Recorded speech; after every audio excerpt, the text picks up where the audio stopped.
If you want to get better at running, there's no way around it. You have to run. Other modalities like biking, swimming, rowing, even strength training are going to have a little tiny carryover, but they're never going to transfer good enough to really help you improve and become a better runner.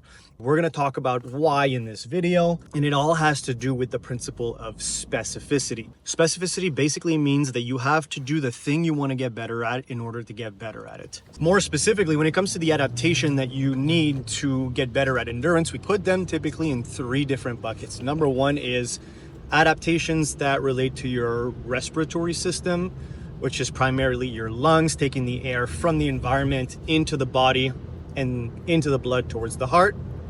Number 2, you can have delivery adaptations, and this is your heart and your vascular system that will then do the job of taking the oxygen and bringing it towards the working muscle. And then you've got the utilization adaptation, which is number 3, which is all of the network at the muscle and around the muscle. So that's your capillaries and within your muscle itself, more importantly, the mitochondria. Your mitochondria are the little energy powerhouses inside your cell. They will take oxygen and then turn it into energy that is going to power muscle contraction, which is then going to power your endurance activity like running. And so if we think about biking as it relates to helping you improve at running, you're going to get a certain amount of improvement in your general endurance if you do biking that may carry over into running. So you're going to improve your delivery system, right? You're going to improve your cardiac output, you're going to improve your respiratory system as well, and you're going to get some of those adaptations that are going to make you a better athlete, increase your VO2, your VO2 being the maximum amount of oxygen you can consume, which we often use when we're trying to compare who is fitter relative to their peers.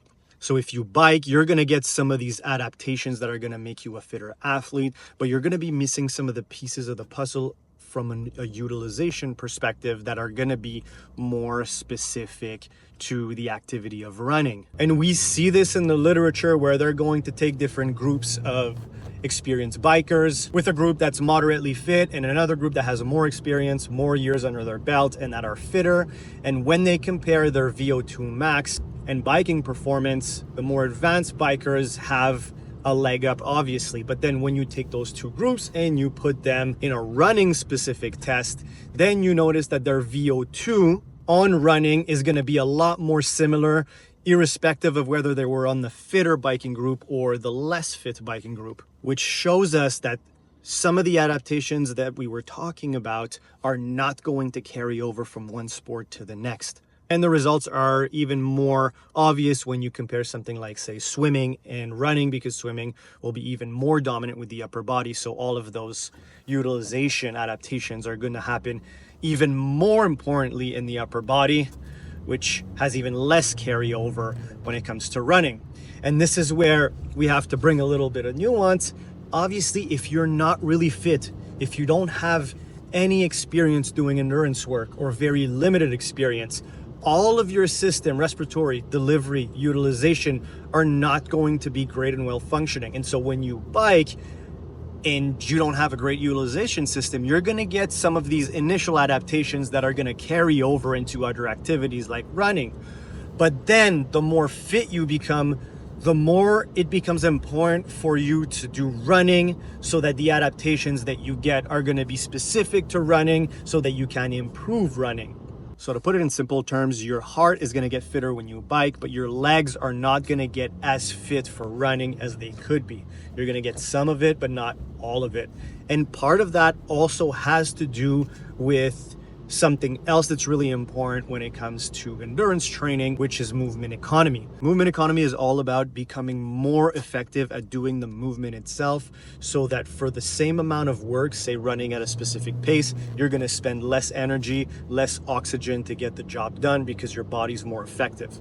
And the only way that you're going to improve movement economy is by doing training volume of the sport itself. When it comes to running, there is some research showing that Strength training, particularly plyometric or specific isometric training, could improve tendon stiffness, which would then carry over to a certain extent to your running economy. But the bigger part of the whole story is going to be the running itself. As you run more, as you run more frequently, as you run higher distance, your body, your muscle, your coordination gets improved in a way that there's less oxygen being utilized in order to do every stride at a specific pace. Say you're going 5 minutes per kilometer, 4 minutes per kilometer, and you are feeling less tired. So you'd theoretically be able to run, say, at a 4.5 minutes per kilometer without feeling as tired as you would otherwise if you didn't have that improvement in movement economy. And you're not going to get that carryover from biking. If you do functional fitness, say CrossFit or High Rocks, this is actually the same thing. There's a lot of movements involved in those sports, and you have to train all of them specifically at a high enough volume so that your body becomes more efficient at doing them, so that the oxygen cost is less per rep, so that you become more effective, which then improves your capacity. So if we consider all of the adaptation from a utilization standpoint at the muscle, the tendons, the bones, and the durability involved in that, basically getting used to the pounding of running. Biking is not going to prepare you for the pounding of running. And we consider the movement economy side of things. If you are above a certain level of fitness, other modalities like biking are not going to transfer over to running in any way, shape, or form close enough to get you good or elite at running in the same way that running will. Biking will definitely have some carryover when it comes to delivery adaptation, but those themselves are not going to be enough to make you a better runner. I've personally had athletes in the past that had experience with running, minimal experience with biking, which have over the winter months spent more time on their bikes than they did on their legs. See improvements when it came to the spring, when it came to the running performance, when they started ramping up volume. So there is a certain amount of carryover, and I've definitely seen it, but those gains are eventually going to be expired, and then you're going to have to run more if you want to run more. That is it for this one. Hope you like this segment, and I will catch you on the next one.